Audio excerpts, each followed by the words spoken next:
पैलूंची माहिती या कार्यक्रमात दिली जाईल। देशभरात छतांवर सुमारे 10 लाख सौरसंच स्थापित करून विनामूल्य वीज उपलब्ध करून देणाऱ्या पंतप्रधान सूर्यघर योजनेनं महत्त्वाचा टप्पा गाठला आहे।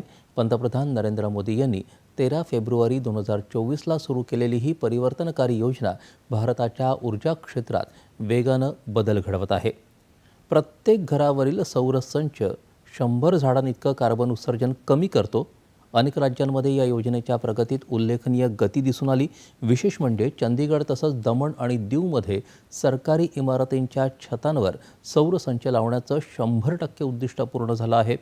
राजस्थान, महाराष्ट्र, गुजरात आणि तामिळनाडूसारखे राज्य देखील चांगली कामगिरी करत असून एकूण सौरसंच स्थापनेच्या आकडेवारीत महत्त्वपूर्ण योगदान देत आहेत।